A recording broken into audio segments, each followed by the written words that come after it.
નમસ્કાર. રાજકોટમાં આ રવિવારે ભારતીય યુવા સેના અને રાજકોટ મહાનગરપાલિકા દ્વારા ભવ્ય એર શોનું આયોજન કરવામાં આવ્યું છે. અટલ સરોવર ખાતે સૂર્યકિરણ એર શો અને સંલગ્ન પ્રદર્શન યોજાવાનું છે. કાર્યક્રમની વિગતો આપવા માટે મહાનગરપાલિકા દ્વારા અટલ સરોવર ખાતે આજે પત્રકાર પરિષદ યોજાઈ.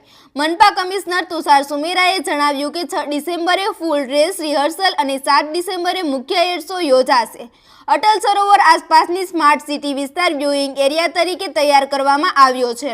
ભારતીય યુવા સેનાનું બેન્ડ પ્રદર્શન કરાશે અને સાથે ગરુડ કમાન્ડો વિશેષ પ્રદર્શન પણ કાર્યક્રમનો ભાગ રહેશે. મનપા અનુસાર 1 લાખથી વધુ લોકો આ એર શો નિહાળવા માટે ઉપસ્થિત રહેવાની શક્યતા છે.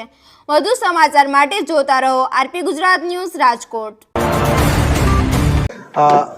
ભારતીય વાયુસેનાના સૂર્યકિરણ ટીમ દ્વારા 6મી અને 7મી મેઇનલી 7મી આપણો ડિસ્પ્લે છે, એને સ્કેટ ડિસ્પ્લે કહેવાય છે, એટલે આપણે જેને એર શો કહીએ એવું એનું આયોજન થઈ રહ્યું છે. સવારે 10 વાગ્યાથી હશે. આ 7 તારીખ આપણું રવિવારે જે આયોજન છે એનું 6 તારીખે ફૂલ રિહર્સલ પણ થવાનું છે. એ જ સમયે સવારે 10 વાગે સ્માર્ટ સિટી વિસ્તારમાં આયોજન થઈ રહ્યું છે.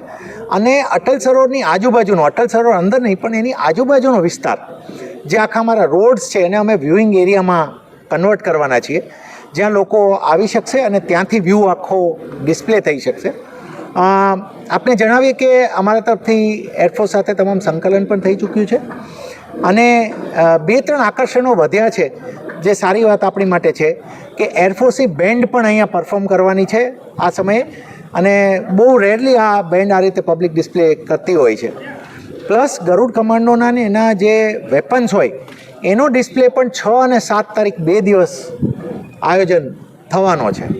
તો એનું પણ બધા નાગરિકોને અમે આમંત્રિત કરીએ છીએ કે અહીંયાના અટલ સરોવરનું જે અમારું પાર્કિંગ એરિયા છે ત્યાં ડિસ્પ્લે થશે, જે 6 તારીખે શરૂ થઈ અને 7મી રાત્રે એન્ડ થશે. તો એમાં પણ આ ડિસ્પ્લે સિવાયના જે સ્કેટ ડિસ્પ્લે સિવાયના સ્ટેટિક ડિસ્પ્લે એને જે કહેવાય છે એ સમયમાં પણ લોકો હાજર રહી શકશે. અન્ય હજી થોડા આકર્ષણો પણ લાઇનઅપ થઈ રહ્યા છે. અમારે we will take 1 or 2 more days to confirm. એ કન્ફર્મ થતાં 1-2 દિવસ લાગશે, પણ મોટે ભાગે આ કલાકથી લાંબો શો અને એવરેજ જે જનરલી સૂર્યકિરણનો શો થાય છે એનાથી એક લાંબો શો આપણને મોટો મળી રહ્યો છે. કેટલા પ્લેન રહેશે અને ખાસ તો જે ટ્રાફિકને લઈને વ્યવસ્થાઓ થવાની છે એના વિશે? 9થી વધારે એરક્રાફ્ટને અમે અપેક્ષા રાખી રહ્યા છીએ અને એ નંબર પણ હજી ઇન્ક્રીઝ થશે.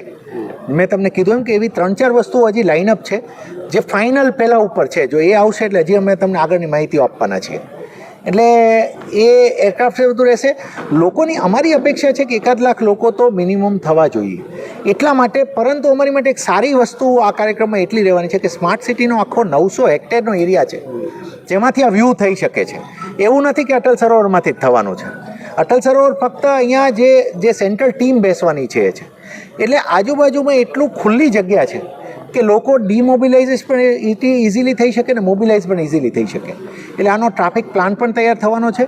અમે મીડિયાના મિત્રોને ખાસ વિનંતી કરીએ છીએ કે લોકોના મોબિલાઇઝેશન અંતર્ગત તેમજ માહિતી બાબતે પણ આપણી માટે ખાસ અમને સહકાર આપે. અને રાજકોટ જે અર્સ્ટવાઇલ સૌરાષ્ટ્ર સ્ટેટનું એક કેપિટલ રહ્યું છે, ગુજરાતનું એક મહત્ત્વનું શહેર છે, આપણા નાગરિકો માટે આ એક ખરેખર એક બહુ યાદગાર એર શો થવા જઈ રહ્યો છે.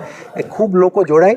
અને એક બીજી વિનંતી હતી કે જેમના નાના બાળકો હોય એ જો બને તો 6 તારીખે નાના બાળકો હોય, કોઈ દિવ્યાંગજન હોય, એમને જોવું હોય તો દે શુડ પ્રિફર 6th, કેમ કે ત્યારે થોડા ઓછા લોકો હશે અને થશે એ ડિસ્પ્લે રિહર્સલ જ હશે, પણ એ રિહર્સલ ઘણું ફૂલ જ રિહર્સલ હશે જે સાથે હશે.